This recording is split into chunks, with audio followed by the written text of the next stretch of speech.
BJP ने नीतीश कुमार को धोखा देने की तैयारी कर ली है। नीतीश के मंत्री अशोक चौधरी कहीं दूसरे एकनाथ शिंदे तो नहीं बनने जा रहे हैं। कहीं तेजस्वी यादव की भविष्यवाणी सही साबित तो होने नहीं जा रही है। 6 महीने पहले तेजस्वी ने कहा था कि 2024 खत्म होते होते जेडीयू खत्म हो जाएगी, जेडीयू में बड़ी टूट हो जाएगी, नीतीश कुमार की राजनीति खत्म हो जाएगी। और अब जिस तरह से नीतीश के मंत्री ने ट्वीट लिखा है वो तो इसी तरफ इशारा कर रहा है कि बीजेपी ने जेडीयू में सेंध लगाने की तैयारी कर ली है। नीतीश बीजेपी को झटका दे उससे पहले बीजेपी ने नीतीश को झटका देने की तैयारी कर ली है। ऐसे कयास क्यों लगने लगे? क्यों कहा जा रहा है कि अशोक चौधरी दूसरे एकनाथ शिंदे बनने जा रहे हैं? इसी पर हम अपनी स्पेशल रिपोर्ट में करेंगे चर्चा। नमस्कार, मैं हूं अंशिता। जेडीयू बीजेपी के बीच सब कुछ ठीक नहीं है और नीतीश लगातार बीजेपी से दूरी बना रहे हैं।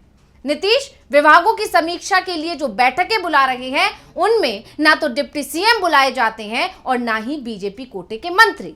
पिछले एक हफ्ते में ही ये कई बार हो चुका है, जिसने कयासों का बाजार गरमा दिया। चर्चा होने लगी कि जब भी नीतीश पाला बदलने वाले होते हैं ऐसा ही करते हैं। तो अब जैसे ही इस बात की भनक बीजेपी को लगी, वैसे ही बीजेपी अपने काम पर लग गई।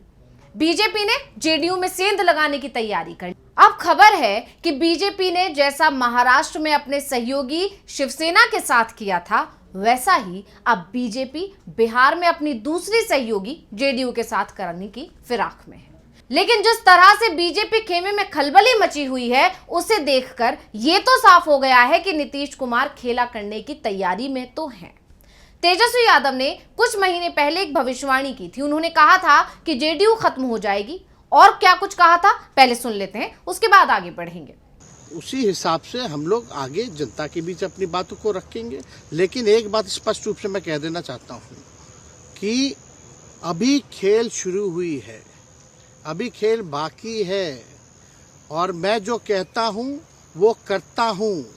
और आप लिख के ले लीजिए, जनता दल यूनाइटेड जो पार्टी है 2024 में ही खत्म हो जाएगी। जब तेजस्वी ने यह दावा किया था उस समय हर कोई हैरान था, लेकिन अब जेडीयू नेता और बिहार सरकार में मंत्री अशोक चौधरी के एक ट्वीट ने तेजस्वी यादव के दावे को बल दे दिया और तो और बिहार की राजनीति को गरमा दिया। क्या असर हो रहा है इस ट्वीट का? कैसे नीतीश कुमार टेंशन में आ गए और मंत्री को तलब कर लिया, इस पर भी बात करेंगे। लेकिन पहले ये जान लेते हैं कि आखिर मंत्री जी ने ऐसा क्या लिख दिया था जिसने नीतीश को परेशान कर दिया और आरजेडी के हाथों में मुद्दा थमा दिया। तो अशोक चौधरी ने सोशल मीडिया एक्स पर एक कविता लिखी जिसकी कुछ पंक्तियों पर विवाद हो गया है। वो कौन सी लाइन्स है आपको बता दें तो कविता की वो लाइन्स कुछ इस तरह से हैं। बढ़ती उम्र में इन्हें छोड़ दीजिए, गिने चुने लोगों से अपने विचार मिलते हैं, यदि एक दो से नहीं मिलते तो उन्हें छोड़ दीजिए। एक उम्र के बाद कोई आपको ना पूछे या कोई पीठ पीछे आपके बारे में गलत कह रहा है तो दिल पर लेना छोड़ दीजिए। अपने हाथ कुछ नहीं, ये अनुभव आने पर भविष्य की चिंता करना छोड़ दीजिए।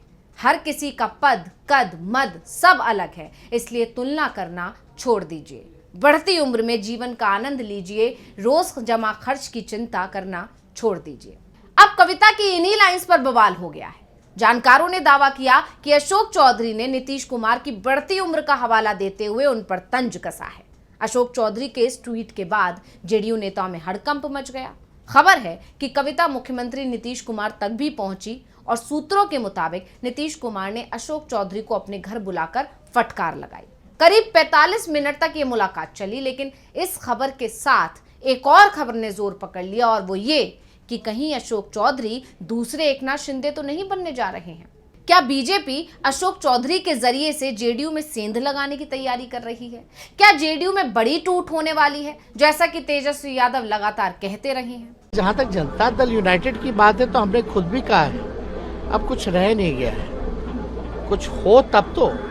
जनता दल यूनाइटेड पार्टी जो है वो तो हमने कह दिया 24 में खत्म होना है, अब वो खत्म हो भी जाएगी। जनता दल यूनाइटेड का कोई भविष्य नहीं है।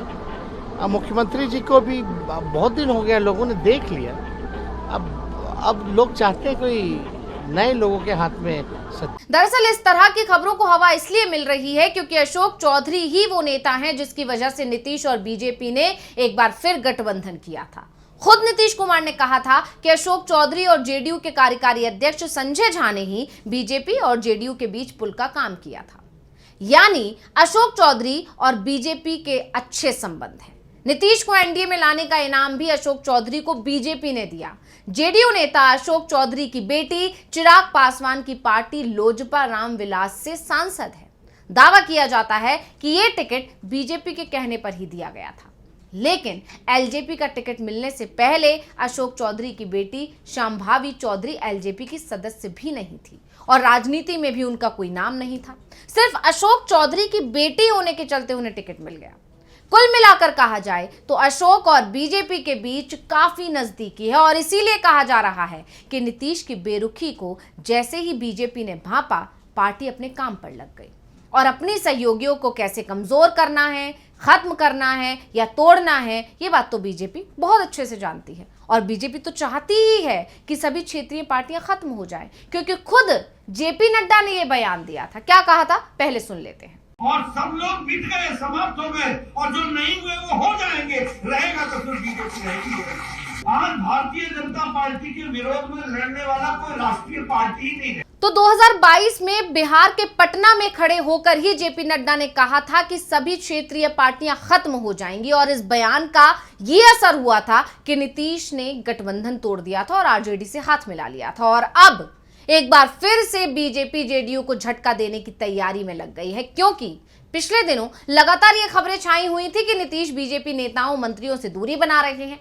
नीतीश कुछ बड़ा खेल करने की फिराक में लगे हुए हैं और ये खबरें जोर पकड़ रही थी। उन्हीं के बीच अशोक चौधरी का ये पोस्ट आ गया, जिसके बाद से जानकार कड़ियां जोड़ने में लग गए। तो अब सवाल ये भी है कि आखिर अशोक चौधरी ही क्यों? इसकी एक वजह अशोक चौधरी और ललन सिंह के बीच खींचतान को भी माना जा रहा है। दरअसल दोनों ही पार्टी के बड़े नेता हैं और दोनों के बीच टकराव जग जाहिर है।